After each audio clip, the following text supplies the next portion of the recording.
ભગવાનનું નામ સદૈવ સ્મરવા યોગ્ય છે. તેથી તો ભગવાન પણ કહે છે મનસા સ્મરણ, મનથી મારા નામનું તો સદૈવ સ્મરણ કર્યા કર. રાજા પરીક્ષિતજીએ કહ્યું હું તને બધે નહીં રહેવા દઉં. મારું શાસન છે, મારા રાજ્યની અંદર જ્યાં ત્યાં હું તને બાળીશ તો મૃત્યુદંડ આપીશ. માટે તને ખાસ રહેવાના હું સ્થાન બતાવું છું. અને પછી રાજા પરીક્ષિતજીએ કળિયુગને રહેવા માટેના સ્થાન બતાવ્યા. જ્યાં જુગઠું રમાતું હોય ત્યાં તારે રહેવું. પછી કહ્યું જ્યાં ચોરી થતી હોય એ કાર્યમાં તારે રહેવું. અનીતિનું દ્રવ્ય હોય એમાં તારે રહેવું. દુરાચાર વ્યભિચાર થતો હોય ત્યાં તારે રહેવું. ટૂંકમાં વૈદિક શાસ્ત્રોએ જે વાતનો નિષેધ કર્યો છે તે અધર્મમય જે પણ કંઈક કામ હોય, કાર્ય હોય, તે અધર્મના કાર્યમાં તારે નિવાસ કરીને રહેવો. સુતજી મહારાજ વર્ણન કરતા કહે છે એકવાર રાજા પરીક્ષિત પોતાના રાજભવનની અંદર એક પેટીને ખોલી અંદરથી મુકુટ નીકળ્યો અને માથે મૂક્યો. એ શૌનકાદિક ઋષિ મુનિઓ એ જરાસંઘનો મુકુટ છે. ભીમે જરાસંઘને માર્યા પછીનો મુકુટ સાચવી રાખેલો અને એ મુકુટ એમનેમ પેટીમાં રહી ગયો. રાજા પરીક્ષિતજીને એમ કે અમારા પૂર્વજો દાદાઓનો મુકુટ હશે. એ અધર્મી જરાસંઘનો મુકુટ માથે મૂકતા કળિયુગે સવારી કરી. અનિતિના દ્રવ્યમાં કળિયુગનો વાસ, કળિયુગનો સ્પર્શ થતા જે ભગવાનના ભક્ત છે, જે સાધુ સંતોની સેવા પૂજા કરે છે, પુત્રની જેમ પ્રજાનું પાલન કરે છે, આવા રાજા પરીક્ષિતજીને મૃગયા કરવાનો, હિંસા કરવાનો વિચાર આવ્યો. અશ્વની પર બેસી વનભૂમિમાં હિંસા કરવા નીકળ્યા. કોઈ મૃગ હાથમાં ના આવ્યું, કેમ કે આ તો ભગવાનના ભક્ત છે, પાંડવોના વંશજ છે, જેના જીવનમાં હિંસા કરવી આવી કોઈ શિખામણ કે સંસ્કાર છે જ નહીં. પણ અનિતિના દ્રવ્યનો સંસર્ગ પરિણામે હિંસા કરવાનો વિચાર આવ્યો. કોઈ મૃગ હાથમાં ના આવ્યું. થાકી ગયા રાજા, ખૂબ તૃષા લાગી. પાણી પીવા માટે એક ઋષિના આશ્રમમાં પ્રવેશ કર્યો, પણ ઋષિ આંખ બંધ કરી વૃક્ષની છાયામાં ધ્યાનસ્થ બેઠા છે. રાજા પરીક્ષિતજીને થયું કમાલ છે, મારા રાજ્યની સીમામાં આ ઋષિ મુનિઓ આશ્રમ બાંધીને રહે છે. હું એની રક્ષા કરું છું, હું એનું પાલન પોષણ કરું છું, મારા રાજ્યના નાગરિક ગણાય, હું એનો રાજા ગણાવું. હું આવું તો એક રાજા તરીકે આ પ્રજાએ મારું સન્માન કરવું જોઈએ. એના બદલે આ ઋષિ ઉભા થતા નથી, આંખો બંધ કરીને બેસી રહ્યા છે. મારે દંડ આપવો જોઈએ. શું દંડ આપવો ઋષિને? એક મરેલો સર્પ પડેલો, ધનુષની તીરે એ સર્પને ઉંચકી અને ઋષિના ગળામાં પહેરાવી દીધો. ખડખડાટ હસી પડ્યા. મારું અપમાન કર્યું, બરાબર દંડ આપ્યો ઋષિને. મેં આવ્યા છે પોતાની રાજધાનીમાં, જેમાં કળિયુગે વાસ કર્યો છે એવું અનિતિનું દ્રવ્ય જરાસંઘનો મુકુટ. એ મુકુટ જ્યાં નીચે મૂકે બુદ્ધિ પવિત્ર અને નિર્મળ થઈ. પશ્ચાતાપના વિચાર જાગ્યા. અરે રે, સાધુ સંતો ભગવાનના ભક્તોની અમારા પૂર્વજો જે સેવા કરી ગયા, પૂજા કરી ગયા, સ્વપ્ને પણ નિંદા જેની નથી કરી, એના કુળમાં મારો જન્મ, જીવન પર્યંત પિતાઓના દાદાઓના સંસ્કારોને મેં રાખ્યા, અને આ મને શું સૂઝ્યું કે એક ઋષિને પૂજવાના બદલે મેં એનું અપમાન કર્યું અને એના ગળામાં મરેલો સર્પ વીંટાળી દીધું. હવે હું રાજ્યને લાયક નથી, હવે હું આ સુખને લાયક નથી. હું આ સુખને છોડી દઈશ, રાજ્યને પુત્ર પરિવારને છોડી દઈશ, અને જે ઋષિનો મેં અપરાધ કર્યો છે એના માટે હું પ્રાયશ્ચિત કરીશ. આમ પોતાને પશ્ચાતાપ થવા લાગ્યો. અને આ બાજુ ઋષિપુત્ર જ્યારે આશ્રમમાં આવ્યા છે ત્યારે પિતાના ગળામાં મરેલો સર્પ જોઈ અને બાળક દુઃખી થયા. દુઃખી થયેલા રાજકુમારે લાંબો વિચાર ન કર્યો અને દુઃખી હૃદયે તુરંત હાથમાં પાણીની અંજલી લઈ પોતાના તપના પ્રભાવે શાપ આપ્યો કે જેણે પણ આ મારા પિતાના ગળામાં મરેલો સર્પ ટાંગ્યો છે, આજથી 7મા દિવસે તક્ષક નાગના દંશથી એનું મૃત્યુ થાય. આમ શાપ આપી ઋષિકુમાર રડવા લાગ્યા. ત્યારે શમીક ઋષિ જાગી ગયા. પુત્રને રડતા જોઈ અને પૂછ્યું, બેટા કેમ રડે છે? પિતાજી, તમારા ગળામાં મરેલો સર્પ છે. ઋષિએ મરેલો સર્પ કાઢી સ્નાન કર્યું અને પછી કહ્યું, લે બેટા, છતાં બાળક રડે છે. ત્યારે પૂછ્યું. ઋષિકુમાર જવાબ આપે છે, મહારાજ, જેણે પણ તમારા ગળામાં મરેલો સર્પ નાખ્યો છે ને એને મેં શાપ આપ્યો છે, મેં દંડિત કર્યો છે એને. શું શાપ આપ્યો? બસ 7મા દિવસે તક્ષક નાગના દંશથી એનું મૃત્યુ. જેમ ઋષિ તપસ્વી છે એમ ઋષિનો બાળક પણ મહા તપસ્વી છે. એનું વચન, એનો શાપ મિથ્યા કેમ જાય? શમીક ઋષિને ચિંતા થઈ, આંખો બંધ કરી. આ કાર્ય કોણે કર્યું છે? ખ્યાલ આવ્યો, ભગવાનને વહાલા એવા પાંડવોના વંશમાં જેનો જન્મ થયો છે તેવા રાજા પરીક્ષિત, એનાથી આ ભૂલથી કાર્ય થઈ ગયું છે. એની મતિ ભ્રમિત થઈ ગઈ હતી. કળિયુગના પ્રભાવે મતિ એ કુમતિ થઈ ગઈ અને પરિણામે ભૂલ થઈ ગઈ રાજાથી. શમીક ઋષિએ પોતાના પુત્રને ઋષિકુમારને ઠપકો આપતા કહ્યું, બેટા, રાજા ઈશ્વરનો અંશ ગણાય. એક રાજા જો સલામત હોય, એક રાજા જો સારો હોય તો રાજ્યની તમામ પ્રજા સુખી થાય છે, એના દુઃખો દૂર થાય છે. અને આવો પરમ ધાર્મિક રાજા, એને તે શાપ આપ્યો, માટે તું પણ પ્રાયશ્ચિત કર. તે નિર્ણય યોગ્ય નથી લીધો, પણ પ્રાયશ્ચિત કરે એના પહેલા જે રાજાને તે શાપ આપ્યો છે એને સાવધાન કર. શમીક ઋષિએ ઋષિપુત્રને આદેશ આપ્યો અને ઋષિ બાળકે રાજા પરીક્ષિતજીને સાવધાન કર્યા. ત્યારે રાજા પરીક્ષિત પુત્ર પરિવારનો, રાજ્યનો, સર્વનો ત્યાગ કરી, તપસ્વીનો વેશ ધારણ કરી, અનશન વ્રત ગ્રહણ કરી આવ્યા છે ગંગાના કિનારે. હજારોની સંખ્યામાં સાધુ સંતો ઋષિ મુનિઓ સૌને કલ્યાણનો માર્ગ પૂછ્યો કે 7 દિવસમાં એવું હું શું કરું કે મારું મૃત્યુ સુધરે, મારું મૃત્યુ મંગળમય થાય, મર્યા પછી જન્મ ને મરણ મારા અટકી જાય, મર્યા પછી મારે ફરીવાર આ દુઃખ ભોગવવા માટે બીજા કોઈ શરીરમાં, બીજા કોઈ લોકમાં, જ્યાં ત્યાં મારી દુર્ગતિ ન થાય, મને ભગવાનના ધામની પ્રાપ્તિ થાય, મારું જીવન સફળ થાય. દરેક ઋષિ મુનિઓએ પોતાની સમજણ પ્રમાણે માર્ગો બતાવ્યા, ઉપાયો બતાવ્યા, પણ એ બધા શ્રમ શ્રાદ્ધે લાગ્યા છે. લાંબા કાળે એ સફળ થાય એવું રાજાને લાગ્યું છે. ત્યારે રાજા ગંગાના કિનારે એક વૃક્ષની છાયામાં, સુંદર મજાની પવિત્ર ભૂમિ છે, ઋષિ મુનિઓની મંડળી એની વચ્ચે બેસી આંખો બંધ કરી ભગવાન શ્રી હરિનું સ્મરણ કરવા લાગ્યા છે. હે ભગવાન, હું તો હવે કેવલ અપરાધી એક ઋષિનો તમારા શરણે છું. તમે હવે કલ્યાણનો માર્ગ કંઈક કહો, તમે જ હવે મારા મોક્ષનો માર્ગ બતાવો. આમ ભગવાનના શરણે રાજા પરીક્ષિત થયા છે. ત્યારે હવે ભગવાન એ રાજાના કલ્યાણને માટે, મોક્ષને માટે પરમ ભાગવત યોગીઓના આચાર્ય એવા સુખદેવજી મહારાજને મોકલશે. તે કથા દ્વિતીય સ્કંદમાં કાલે. આવો, રાજાએ ભગવાન શ્રી હરિના શરણે થઈ પશ્ચાતાપ કર્યો. તે પશ્ચાતાપની કથા સાથે આજના પ્રથમ દિવસની બીજા સત્રની કથાને અહીંયા વિરામ આપીએ. ભગવાનના મંગળમય નામની સાથે. સ્વામી નારાયણ નારાયણ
હાથી કે વખાણ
વરસડાથી પધારેલા લાખાભાઈ નાગજીભાઈને વિનંતી કરું કે તેઓ અહીં આવી અમારા ગુરુ સ્વામીનું ફૂલહારથી પૂજન કરે.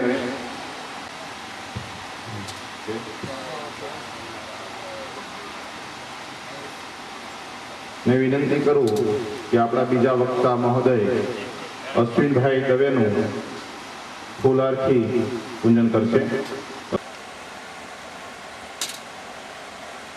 અને હવે સંતોના ચરણોમાં વંદન કરીને વિનંતી કરું કે કથા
વ્યાસ નારાયણ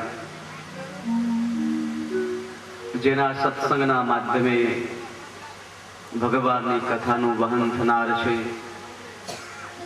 તેવા યોગીરાજ સુખદેવજી મહારાજ અને રાજા પરીક્ષિતજીના મિલનની કથાનું વર્ણન કરે છે.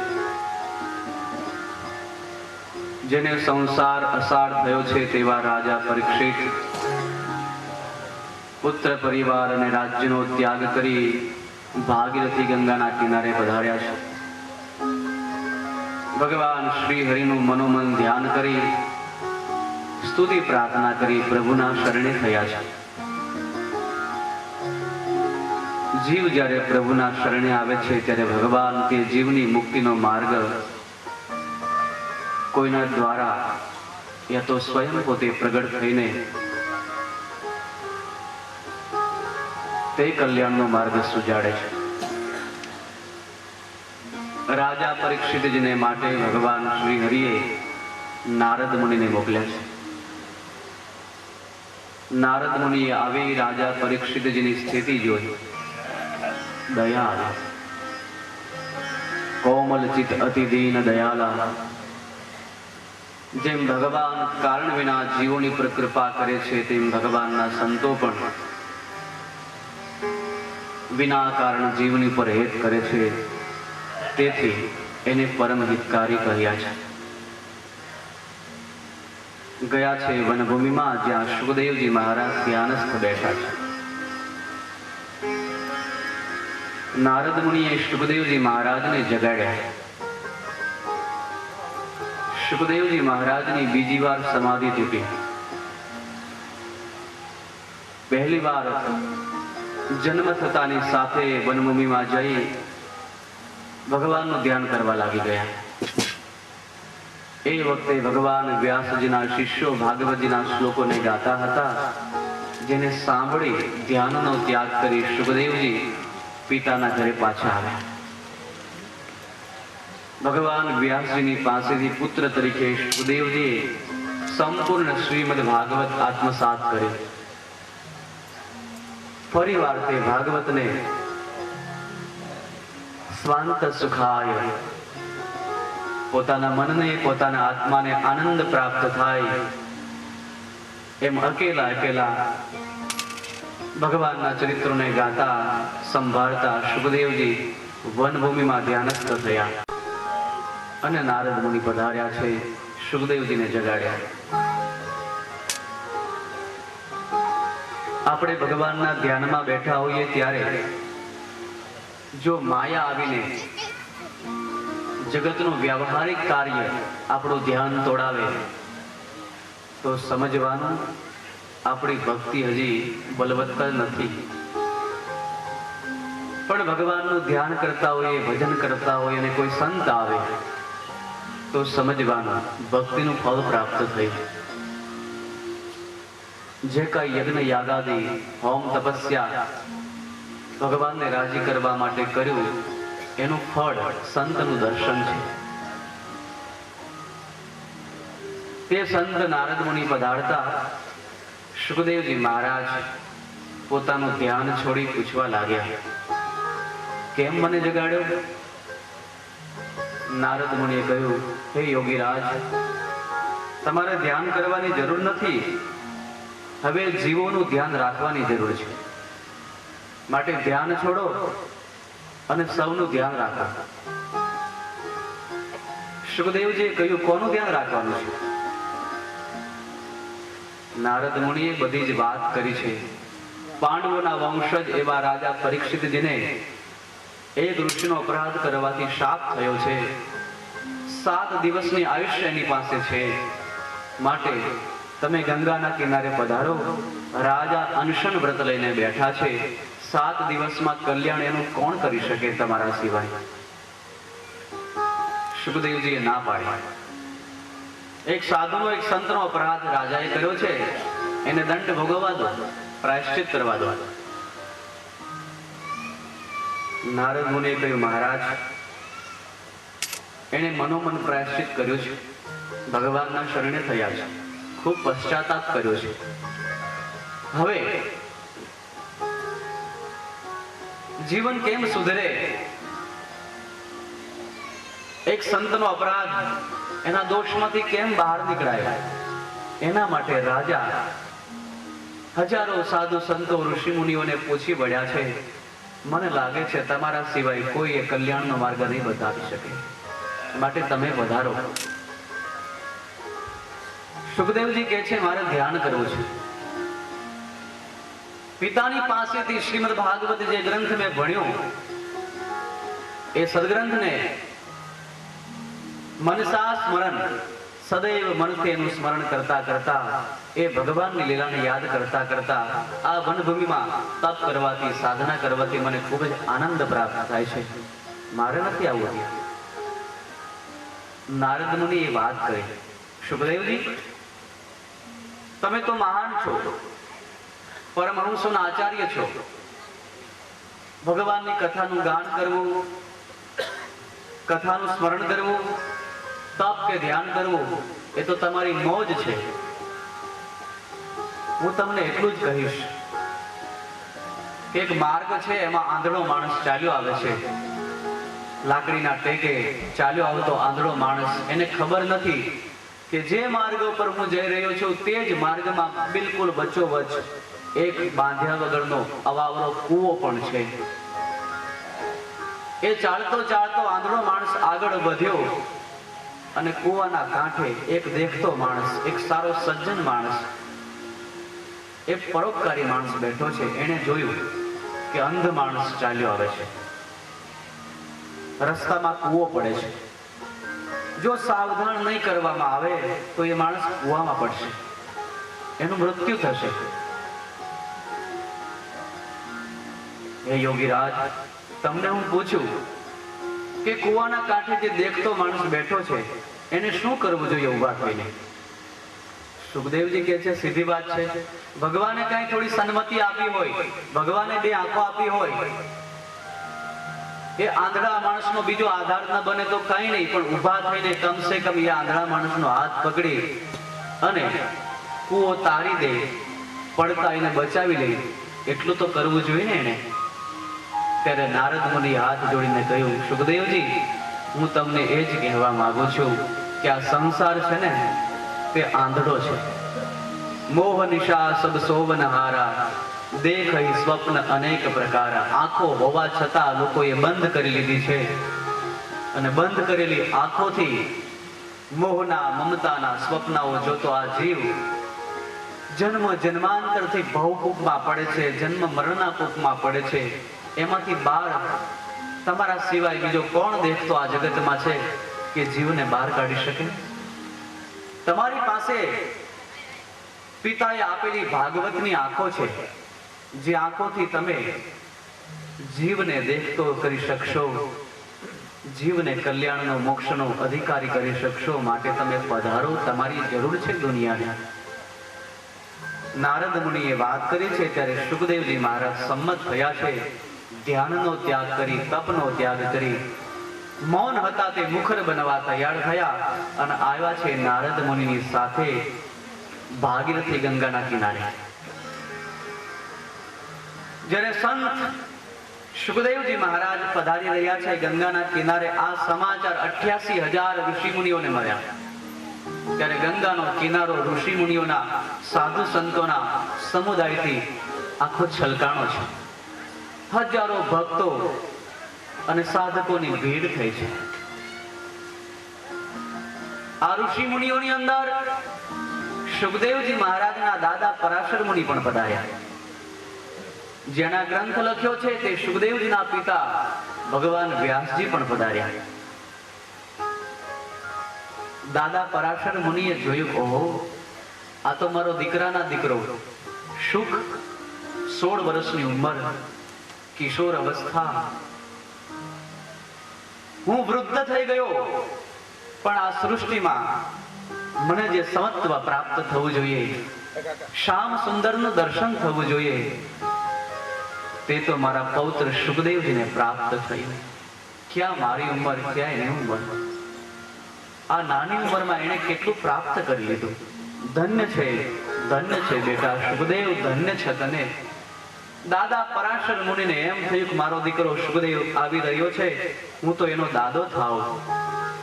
મારા માથે મોટી વિશાળ જટા છે, યુગો સુધી સાધના કરી કરી અને શુદ્ધ થવા માટે, ભગવાનને રાજી કરવા માટે ખૂબ ભજન કર્યું, છતાંય આ માથામાં રહેલી જટામાં આ દુનિયાની મારા તારાપણાની હજી ઘણી જંજાળ ભરી છે.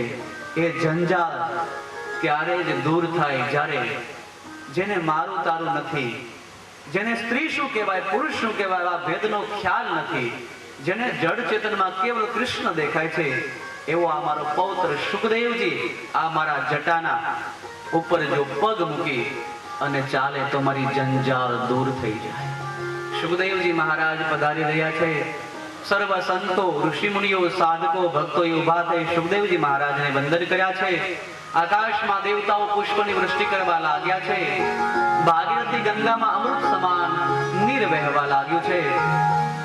પધારો પધારો સુખદેવજી મહારાજ, આપનો જય હો જય હો. આમ સર્વ સંતો, ઋષિ મુનિઓ મનોમન સુખદેવજીના દર્શન કરી હાથ જોડી પ્રાર્થના કરી રહ્યા છે. સુખદેવજીના દર્શન માત્રથી સૌને પરમ વિશ્રાંતિનો આનંદ થયો છે અને પરાશર મુનિ આગળ ગયા.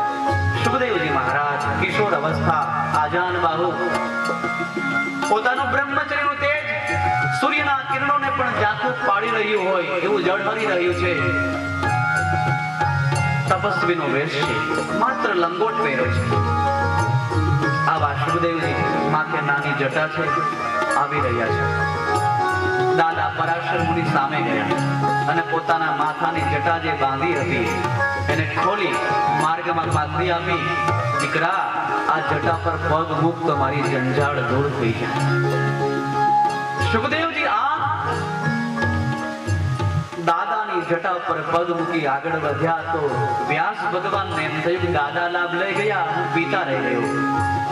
ત્યારે વ્યાસ ભગવાને પોતાની વિશાળ લાંબી દાઢી હતી એને માર્ગમાં પાથરી, બેટા શુક જરા મને પણ પાવન કરતો જા.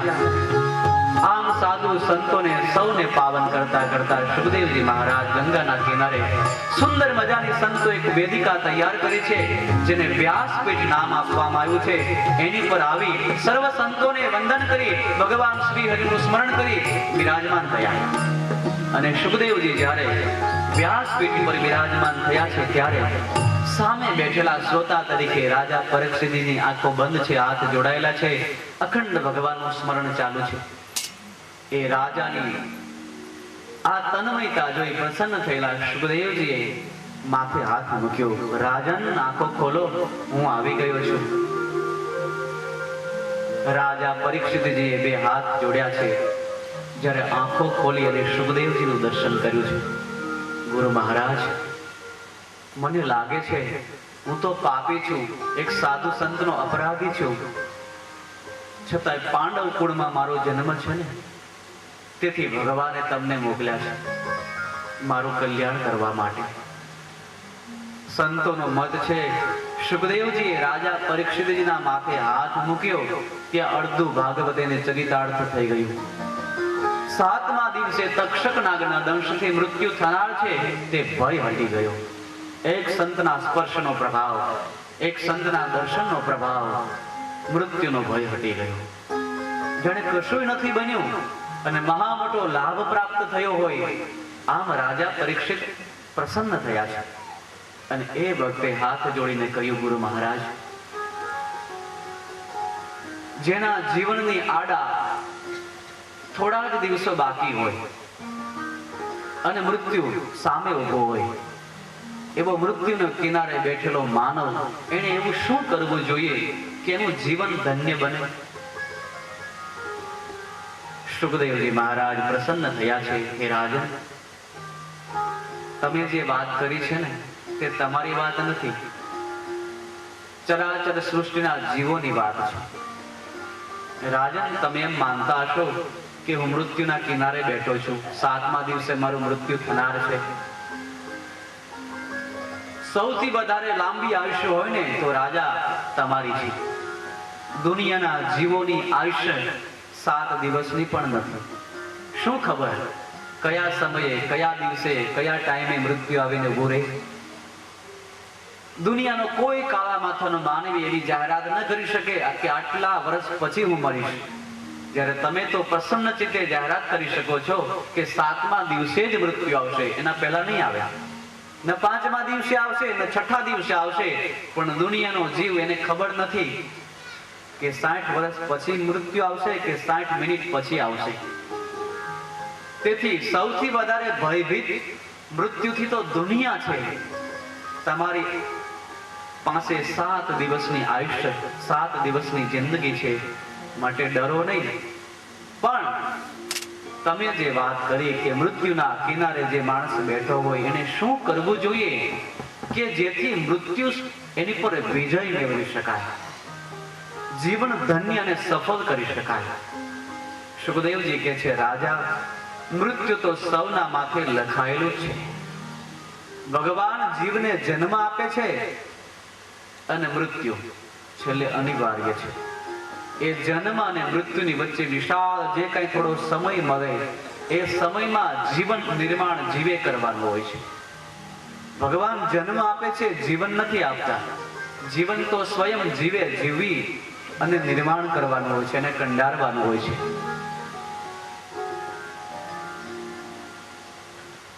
જેને સારો સત્સંગનો યોગ, તે યોગના પ્રતાપે માનવ પોતાનું જીવન સારું નિર્માણ કરે છે. જેટલો કુસંગનો યોગ એટલું જીવન એનું કુસંગી થઈ જાય છે. માટે જીવન એનો અંત ના આવે એના પહેલા જીવન સફળ કેમ થાય, આવો જેનો નિર્ણય છે તે મહાન છે. માટે રાજન, તમે જે કંઈ પૂછ્યું છે તે કેવળ તમારા માટે નથી પૂછ્યું, દુનિયાના જીવોનું પ્રતિનિધિત્વ કરીને પૂછ્યું છે. કારણ કે આખી દુનિયાના જીવો મોતની સામે જ બેઠા છે. કયો જીવ એવો હશે કે જે અજર અમર હોય? દેવતાઓના માથે પણ જો મૃત્યુ લખાણું હોય તો મૃત્યુ અનિવાર્ય છે. જેનો જન્મ તેનું મૃત્યુ અનિવાર્ય. પણ મૃત્યુથી ગભરાવાના બદલે મૃત્યુ બગડી ન જાય, આ જીવન કાચે કાચું પૂરું ન થઈ જાય, આ જીવનમાંથી કઈ સાર ન નીકળે અને જીવન એમ જ મુરઝાઈ જાય, દીવાની જેમ બુઝાઈ જાય, એવા જીવનને તો ધિક્કાર છે. પણ જેનું જીવન ભગવાનના શરણે, ભગવાનના આશ્રય છે, તેવા જીવનને ધન્ય છે, ધન્ય છે. માટે તમે જીવો આંખ ઉઘડે એટલા માટે પૂછ્યું છે કે સામે મોત હોય એવા માણસે શું કરવું જોઈએ. માટે ધન્ય છે તમને હે રાજન, ધન્ય છે. જીવોના કલ્યાણને માટે તને પૂછ્યું છે, તમારા માટે નથી પૂછ્યું. અને ખરેખર આપણા સૌને માટે સુખદેવજી આ પૂછ્યું છે કે મોત સામે બેઠું હોય એવા માણસે શું કરવું જોઈએ. આપણે સૌએ આનો જવાબ સાંભળીને જાગવાની જરૂર છે.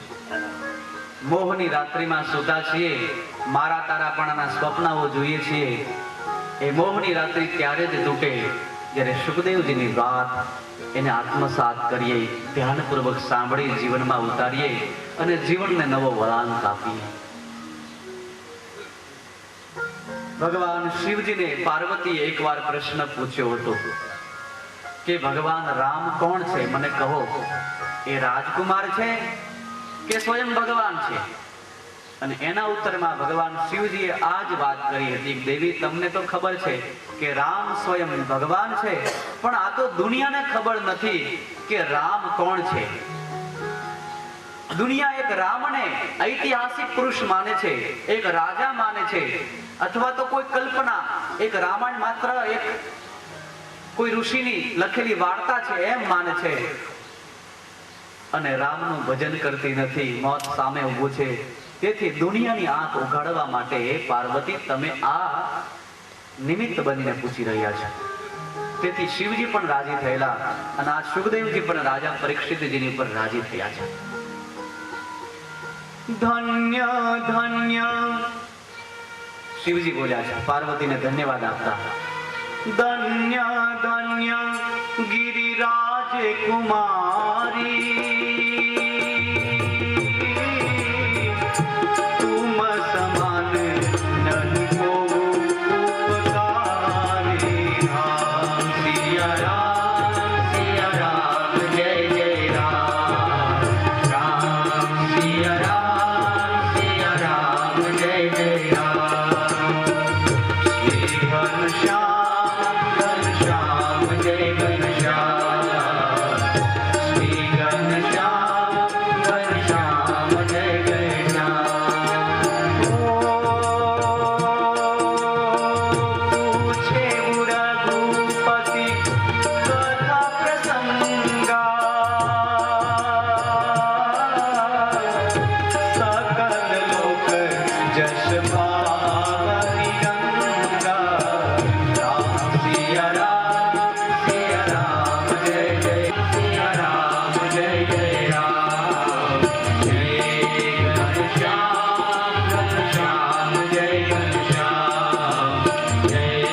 सिया राम जय जय राम। श्री घनश्याम घनश्याम जय घनश्याम।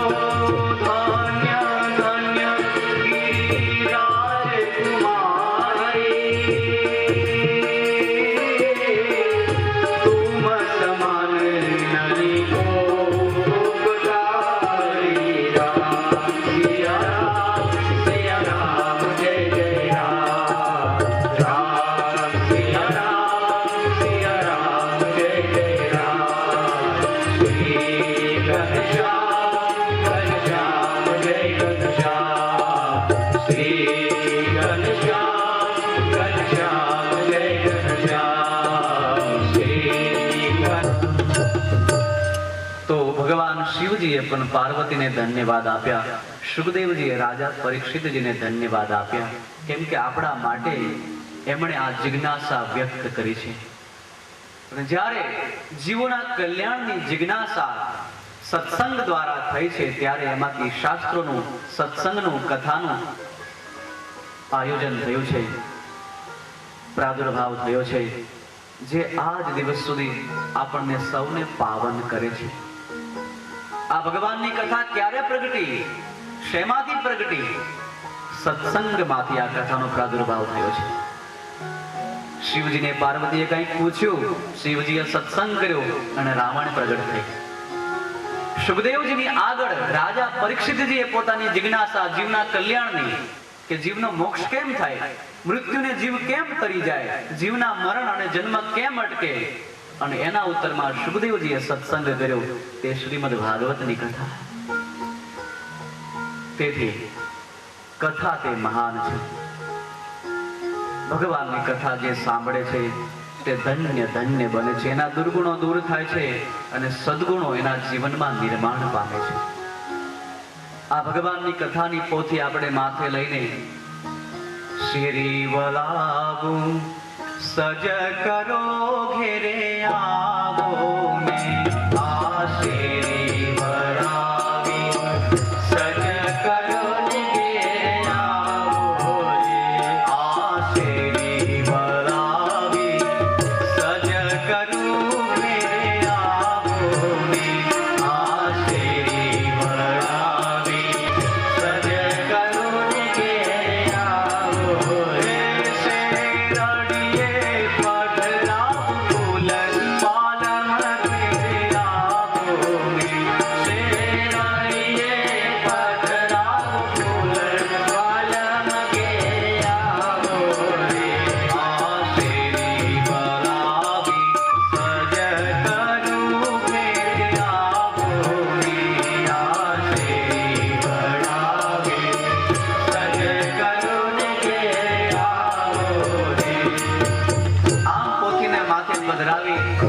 આપણે બજારને શેરીને વાવી સાફ કરી, સારા જળ છાંટી, પુષ્પોની વૃષ્ટિ કરી, લોકલાજનો ત્યાગ કરી ગાતા હોઈએ છીએ, નાચતા હોઈએ છીએ, તો કોને કહીએ છીએ શેરી વલાવી સજ કરું ઘેરે આવો ને?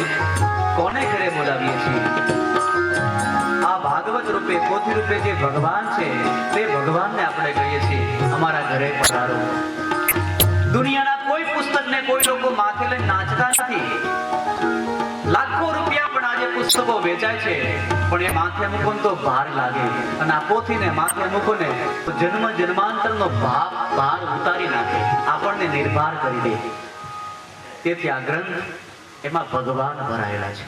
પ્રત્યેક શ્લોકમાં, પ્રત્યેક મંત્રમાં ભગવાનના ઐશ્વર્યનું તેજ ભર્યું છે, ભગવાનનો મહિમા ભર્યો છે, અને તેથી આ ગ્રંથનું દર્શન કરીએ તો પણ નિષ્પાપ થઈ જઈએ. શ્રીજી મહારાજે શિક્ષાપત્રીમાં તેથી કહ્યું કે અમે લખેલી શિક્ષાપત્રીનો રોજ પાઠ કરવો. જો વાંચતા ન આવડે તો કોઈ વાંચતું હોય ત્યાં જઈને સાંભળવી આ શિક્ષાપત્રી. સંભળાવનાર પણ કોઈ જો ન હોય તો શિક્ષાપત્રી એ અમારી મૂર્તિ છે એમ માની રોજ એની પૂજા કરવી. શિક્ષાપત્રીની પૂજા કરવાથી શિક્ષાપત્રીના પાઠનું પુણ્ય પ્રાપ્ત થાય. કારણ એ સદગ્રંથ છે, ભગવાનની મૂર્તિ છે, અને તે સદગ્રંથનો આશ્રય લઈ જેમ રાજા પરીક્ષિત બેઠા છે એમ આપણે પણ બેઠા છીએ. આ વાવડિયા પરિવારના પિતૃઓ પણ બેઠા છે, સાધુ સંતો ઋષિમુનિઓ આ કથાને કહેતા થાકતા નથી અને ભગવાનના મહિમાવંત શ્રોતા ભક્તો સાંભળતા થાકતા નથી. એવું તો શું છે આ કથામાં? ક્યાં રામાવતાર, ક્યાં કૃષ્ણાવતાર, ક્યાં સ્વામિનારાયણ ભગવાન પ્રગટ થયા હતા એને 200 વર્ષના વાણા વહી ગયા. ભગવાન પૂર્વે સતયુગમાં જ્યારે જ્યારે પ્રગટ થયા એ અવતારોની કથાને યુગો થઈ ગયા, છતાં યુગોથી આપણી પેઢીઓ, આપણા પૂર્વજો, આપણા ઋષિમુનિઓ, સાધુ સંતો સમયે સમયે આ કથાને ગાયા કરે છે. ચૈત્ર મહિનો હોય કે પવિત્ર કાર્તક મહિનો હોય, શ્રાવણ મહિનો હોય, યા તો પોતાના આશ્રમની કુટિયામાં હરિભક્તો પોતાના ઘરે આ ગ્રંથોનો પાઠ કરતા થાકતા નથી, વાંચતા સાંભળતા થાકતા નથી.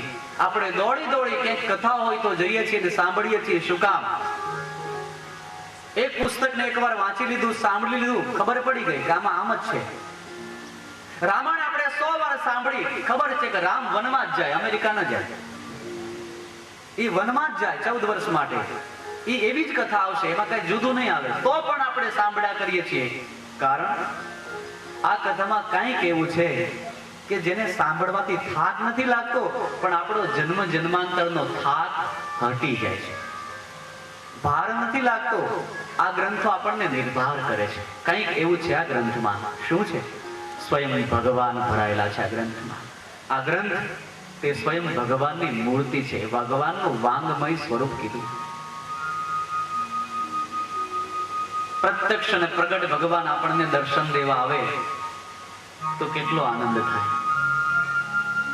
તે જ પ્રત્યક્ષ અને પ્રગટ ગ્રંથ રૂપે આજ ભગવાન છે આપણી સામે. એને સાંભળવા માટે, એનું દર્શન કરવા માટે, એનું પૂજન કરવા માટે, એ પ્રભુના ચરિત્રો એને સાંભળી જીવનને સંસારી મટાડી સાધુ બનાવવા માટે આપણે બેઠા છીએ. તેથી આ કથા ગમે છે. આમ તો આ જીવનો મૂળ સ્વભાવ કયો? જીવેર સ્વભાવ નિત્ય કૃષ્ણ દાસ. આપણો જે સ્વભાવ કોઈનો ક્રોધી હશે, કોઈનો કામી હશે, કોઈનો લોભી હશે, કોઈનો કપટી હશે, કોઈનો ચતુરાઈ વાળો હશે, જે કાંઈ માથે માથે જુદા જુદા સ્વભાવ છે, તે સ્વભાવ આપણા મૂળ સ્વભાવ નથી. આપણો મૂળ સ્વભાવ તો ભગવાનના દાસાનું દાસ થઈને હરિને ભજવા, હરિને ગાવા, હરિને સાંભળવા તે છે. ચૈતન્ય મહાપ્રભુ કહે છે જીવેર સ્વભાવ નિત્ય કૃષ્ણ દાસ. ભગવાનના દાસ થઈને ભગવાનને સદૈવ ગાયા કરવા, સંભાળ્યા કરવા, આ આપણો જીવનો મૂળ સ્વભાવ છે. પણ આ જીવે એટલા જન્મ લીધા કે જેટલા જન્મ લીધા ને એ પ્રત્યેક જન્મમાં થોડો થોડો સ્વભાવ બીજો બાંધ્યો. એટલે મૂળ સ્વભાવ ક્યાં ગયો તવીએ ખબર ન રહી. પણ ભગવાનની કથા સાંભળવા આવીએ છીએ ને એટલે તવિયાનો મૂળ સ્વભાવ બહાર આવે છે. અને મૂળ સ્વભાવ બહાર તવિયાનો આવે છે ને એ સ્વભાવ કયો છે? ભગવાનના દાસ થઈને હરિને ગાવા, હરિને સાંભળવા. તેથી આપણને કથા ગમે છે. આપણો મૂળ સ્વભાવ પ્રગટે છે આ કથાના માધ્યમે. રામચરિત માનસમાં તુલસીદાસજીને એકવાર પૂછવામાં આવ્યું કે ભગવાન રામે 100 યોજન વિશાળ સમુદ્રની પર પથ્થરનો સેતુ બાંધ્યો, પણ તમે કથા એવી લખી કે રીછ અને વાંદરાઓ પથ્થરો લાવ્યા, સમુદ્રમાં ફેંક્યા, એ પથ્થરો તર્યા અને 400 ગાવનો વિશાળ સમુદ્ર એના પર સેતુ બંધાણો અને સૌ લખમાં ગયા. તો મહારાજ સમાધાન કરો, વાંદરાઓના હાથે સેતુનું નિર્માણ થયું કેમ? વાંદરા તોડવાનું કામ કરે, તોડવાનું કામ ના કરે.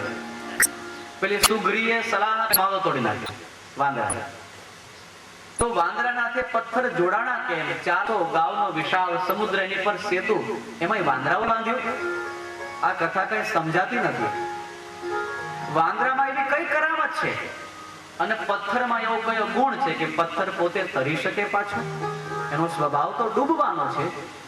ત્યારે તુલસીએ જવાબ આપ્યો, ન વાંદરામાં કોઈ એવી કરામત છે કે સેતુ બાંધી શકે. એ તો તોડવાનું કામ કરે, બાંધવાનું તોડવાનું કામ ન કરે.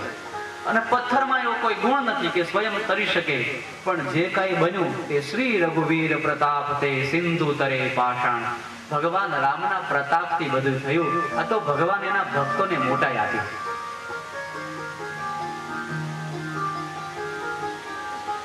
એમ કથા આપણને ગમે એ વક્તાનો પ્રભાવ નથી. વક્તા તો નિમિત્ત છે.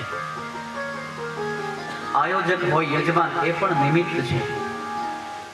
ઘણા કથામાં માંડવો જો આવે, ઘણા કથાની અંદર વક્તાને જો આવે, ઘણા કથામાં સંગીત સાંભળવા આવે, ઘણા કથામાં વ્યવહાર નિભાવવા આવે.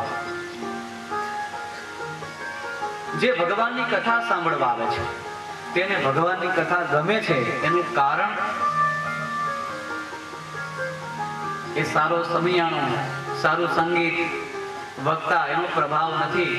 આપણી સામે પોથી રૂપે જે સ્વયં ભગવાન બેઠા છે ને, એક તો એનો પ્રભાવ અને આપણો જન્મ જન્માંતરનો સ્વભાવ ભગવાનના દાસ અને હરિને ભજવા, તે સ્વભાવ, આ બે વસ્તુનું મિલન થાય એટલે સેતુ બંધાઈ જાય.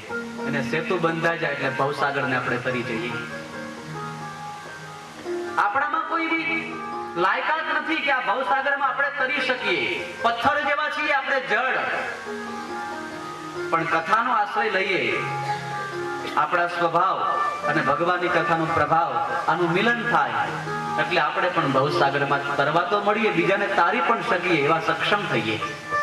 તેથી ભગવાનની કથાનો આશ્રય કરવો. શુકદેવજી મહારાજ રાજા પરીક્ષિતજીને ભગવાનની કથાનો આશ્રય કરાવે છે. રાજન, સાંભળો, મૃત્યુથી ડરવાની જરૂર નથી, મૃત્યુને તરવાની જરૂર છે. જીવ જ્યારે જ્ઞાન અને વૈરાગ્ય સત્સંગના માધ્યમે મેળવે છે ત્યારે એની આંખ ઉઘડે છે, મોહની રાત્રિ એની મટે છે અને હરિનો દાસ થઈ સદૈવ રાત્રિ દિવસ